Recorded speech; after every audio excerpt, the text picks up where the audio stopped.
Saúdo a igreja com a graça e a paz de nosso Senhor e Salvador Jesus Cristo. Amém? Amém. Vamos abrir nossa Bíblia hoje na Epístola do Apóstolo Paulo aos Gálatas, capítulo 5, e nós vamos ler apenas 2 versículos aqui, 16, 17. Gálatas 5, 16 e 17.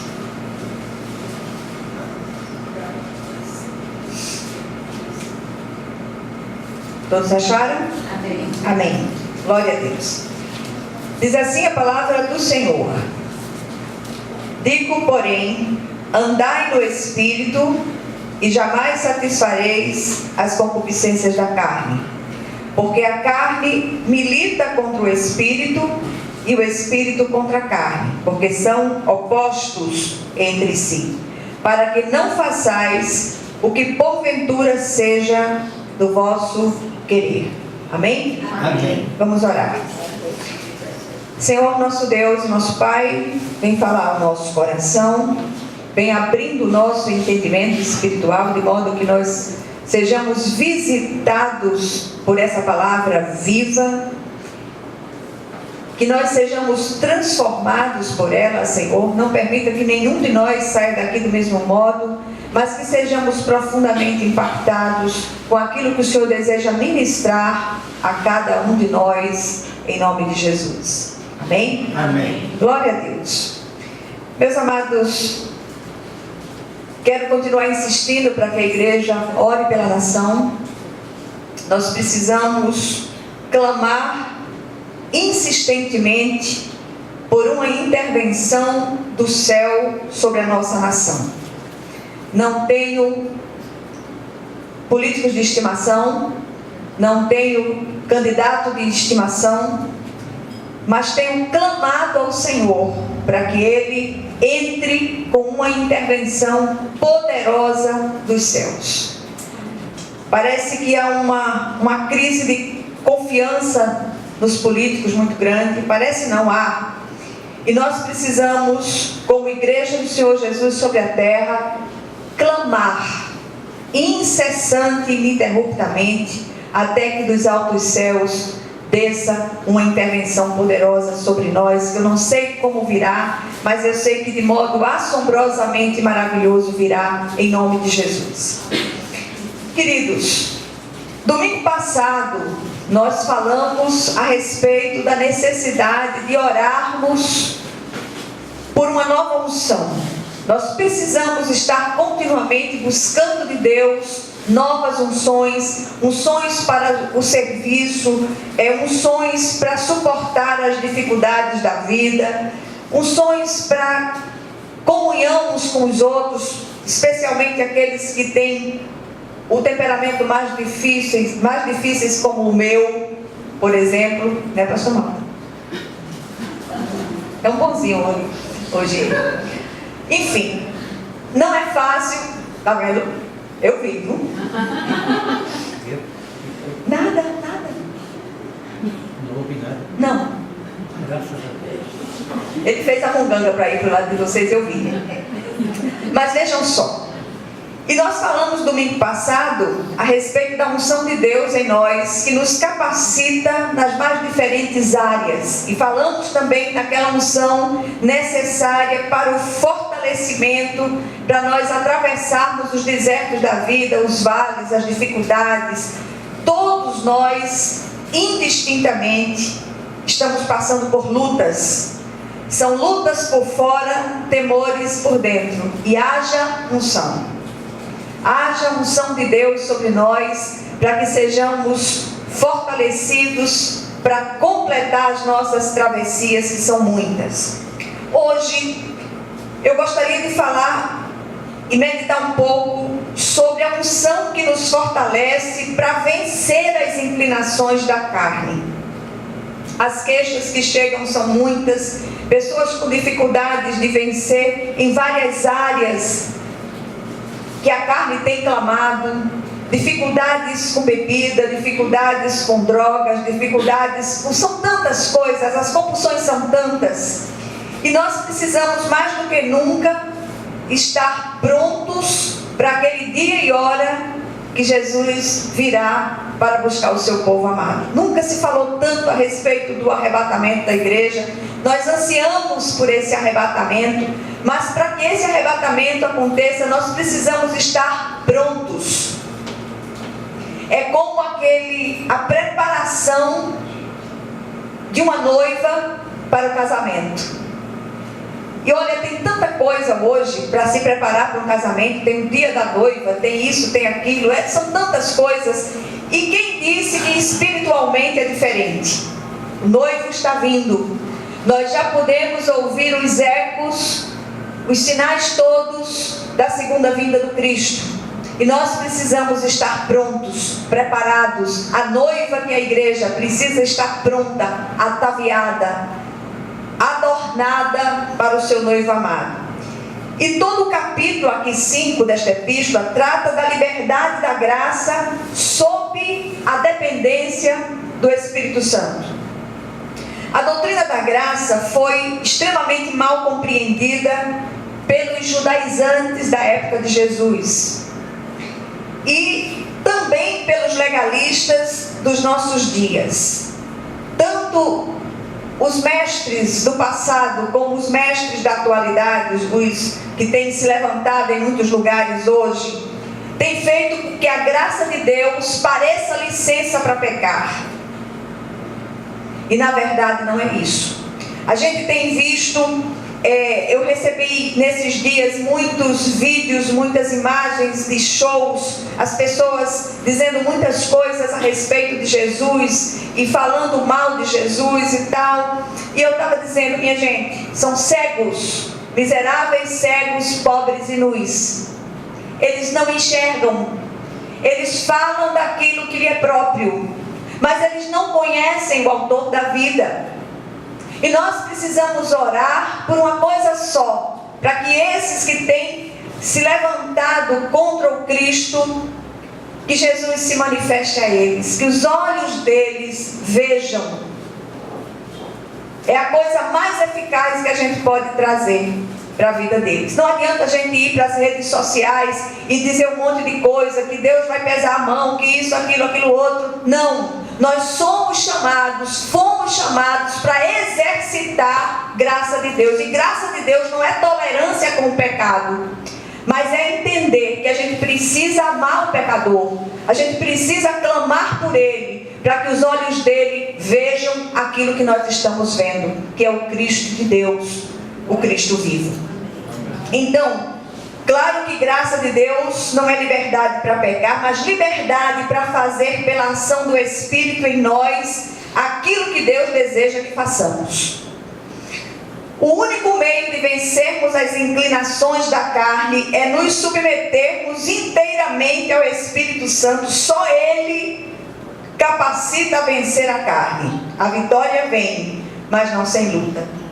Aí eu quero voltar para os últimos acontecimentos, já que a gente está falando em graça de Deus.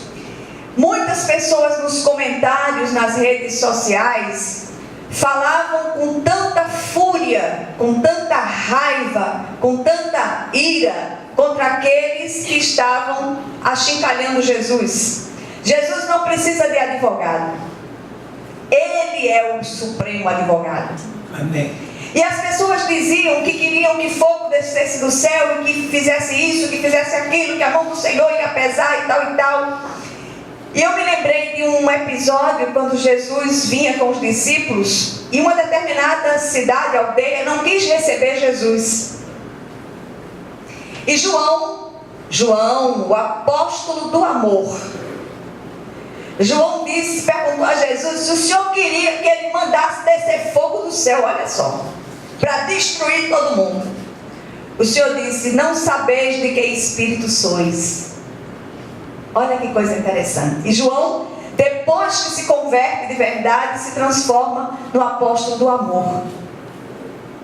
Nós não vamos ganhar almas para Jesus pela força ou pela violência, mas é pelo Espírito de Deus, diz o Senhor dos Exércitos. Amém. A gente não concorda com nada que aquele povo falou a respeito do Cristo, não o nosso Cristo, mas que o amor de Deus abra aqueles olhos, que eles possam enxergar o Cristo cheio de graça e cheio de amor, como a gente enxerga. E uma coisa eu digo: aqueles que têm se encontrado com o Cristo nunca mais serão os mesmos. Há um livreto intitulado Persiga a Santificação. O autor me parece que é Simonton Araújo, que aponta para o empenho do servo de Deus, aquele que teve o seu coração verdadeiramente regenerado, para buscar viver uma vida separada do pecado e suas armadilhas.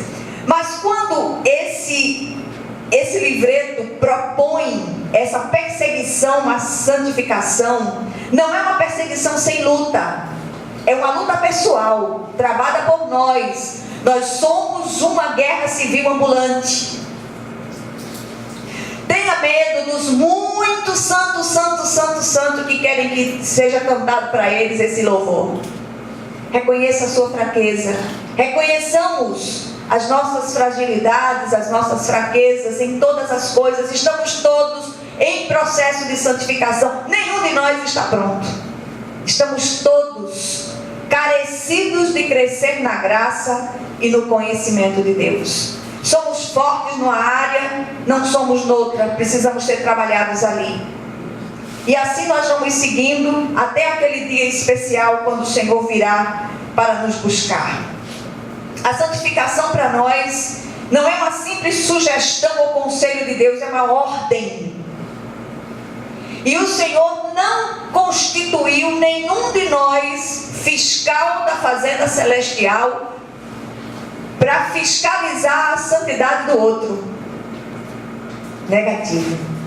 O Senhor nos convoca para uma parceria contínua com o Espírito Santo de Deus para a autossantificação.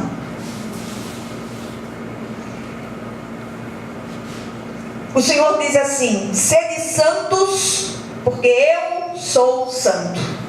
São muitas as definições de santificação, mas uma delas chama a minha atenção de modo particular. Santificação é o poder do Espírito de Deus ativando a verdade da Escritura na vida do crente. Essa frase é de um autor cristão chamado John MacArthur. Há 4 mandamentos aqui no texto que lemos relativos ao Espírito Santo, os quais não podemos perder de vista em tempo algum. Primeiro, não entristeçais o Espírito Santo. Não apagueis o Espírito Santo. Enchei-vos do Espírito e andai no Espírito. Olha que coisa interessante. Esses mandamentos são imprescindíveis para vencer as tentações contra as quais lutamos diariamente. Quando falamos em vencer as tentações, trazemos à memória a própria tentação do Cristo. O Senhor enfrentou aquela tentação com o propósito de nos ensinar que é possível vencer o tentador, seus apelos, maquinações, proposições, bem como as fraquezas da nossa carne, ali representadas pela fome depois de um jejum de 40 dias e 40 noites. Muitas pessoas dizem assim: olha, Jesus era Deus. Ele era 100% Deus e 100% homem. E ele foi tentado como homem, não como Deus. Jesus venceu usando a verdade das Escrituras arraigada em seu próprio coração. O Senhor não exige nada de nós que Ele mesmo não tenha experimentado. Por isso, Ele é o nosso sumo sacerdote perfeito, que se compadece de nós, porque a nossa semelhança foi tentado em todas as coisas, mas em todas as coisas sim. O texto diz que em todas as coisas, naquilo que você possa imaginar e que não possa. O Jesus homem, o Cristo homem, foi tentado sim, mas sem pecados. E ele nos instrui, através do autor de Hebreus, e através de Romanos 8,5, diz assim: porque os que se inclinam para a carne cogitam das coisas da carne, mas os que se inclinam para o Espírito, das coisas do Espírito. Porque o pendor da carne dá para a morte, mas o do Espírito para a vida e paz. Amém? Amém. O texto lido nos traz mais luz a este assunto. Primeiro, Paulo ordena a seus leitores que a única maneira de vencer a carne é andando no Espírito. Como é que você tem andado? O Espírito e a carne têm desejos diferentes, e isso é o que gera conflitos. O corpo humano se inclinará para quem o dominar. Quando o Espírito Santo domina, andamos no Espírito, mas quando entregamos o controle do corpo à carne, andaremos segundo os seus desejos, as suas concupiscências. Paulo diz em Romanos 6,16: não sabeis que daquele a quem vos ofereceis como servos para a obediência, desse mesmo a quem obedeceis sois servos, seja do pecado para a morte ou da obediência para a justiça. Esses desejos são ilustrados na Bíblia de várias maneiras. A ovelha, por exemplo, é um animal limpo, evita sujeira. Já o porco era considerado um animal imundo por gostar de revolver-se na lama. Quando a chuva do dilúvio, escuta essa aqui, quando a chuva do dilúvio parou e a arca de Noé se encontrava em terra firme, ele soltou um corvo. O corvo é considerado uma ave imunda, carniceira. Ele não voltou porque certamente encontrou alimento de sobra, que eram os cadáveres em decomposição. Mas quando Noé soltou uma pombinha, ave limpa, ela voltou. E quando soltou novamente, dias depois, ela não voltou. Noé então soube ao certo que ela havia encontrado um lugar limpo para pousar, e que portanto as águas do dilúvio haviam baixado. A velha natureza é como o corvo e o porco, que estão sempre procurando algo imundo para se alimentar. Qual é a coisa imunda que tem feito o seu coração suspirar? Fica a pergunta no ar. Essa pergunta é para todos nós. Já a natureza regenerada pelo Espírito de Deus é como a pombinha e a ovelha, buscam sempre o que é limpo para alimentar-se. Segunda coisa, Paulo também explica que carne e espírito são opostos. O cristão não é capaz de vencer a carne simplesmente pela sua vontade. Não adianta, não é o esforço humano. Essa vitória sobre a carne não acontece pela nossa própria força, mas pela submissão ao Espírito Santo de Deus. O não salvo não experimenta essa luta interior. Sabe por quê? Porque ele está totalmente sob o controle da carne. O cristão sim, vive essa luta continuamente, e há uma guerra civil dentro de nós, e vai prevalecer o lado que for mais bem alimentado e mais bem equipado. Quem vai pedir contas a você? O Senhor. Ah, essa igreja tem disciplina? Não, a disciplina quem aplica é Jesus. Vai encarar? É problema seu. Há três inimigos do cristão: o mundo, o diabo e a carne. Eles trabalham em conjunto. É uma parceria infernal para derrubar o crente. Por isso as exortações do Senhor no sentido de orar e vigiar sempre. O mundo oferece todo o leque de opções para você pecar. O diabo estimula você, sobretudo com aquela frase que soa muitas vezes: vai, isso aí não tem nada demais, todo mundo faz. Mas sabe com quem é que o diabo trabalha? Com o anseio da sua carne. Ele não cria, ele não tem poder criativo nem criador. Por isso que ele vive numa ciranda contínua ao nosso derredor, à espreita de uma ocasião oportuna para que ele possa nos tragar. E ali ele entra e faz a festa. Cabe ao cristão matar a carne de fome, se submetendo ao Santo Espírito. Em terceiro lugar, quando o Espírito Santo enche o crente, assume o controle da sua vida. Por isso é necessário, é imprescindível, é imperioso que nós busquemos de dia e de noite esse enchimento do Espírito Santo. Invista na sua santificação. Invista no seu crescimento espiritual.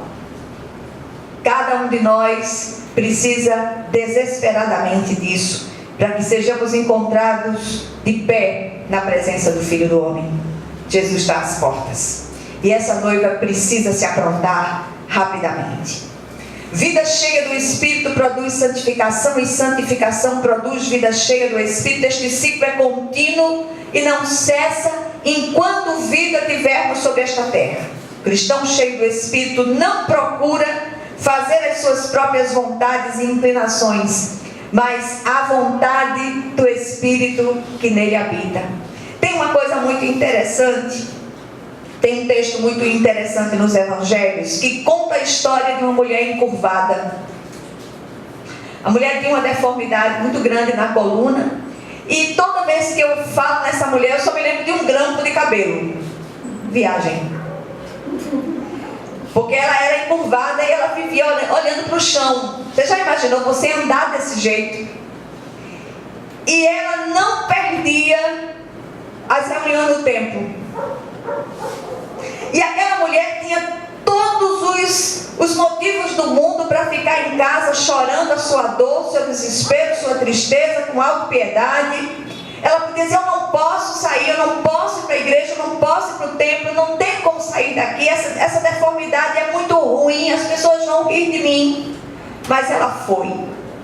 E precisamente naquele dia, ela encontra Jesus no templo e recebe a sua cura. Às vezes é exatamente naquele dia, quando nós estamos nos sentindo piores,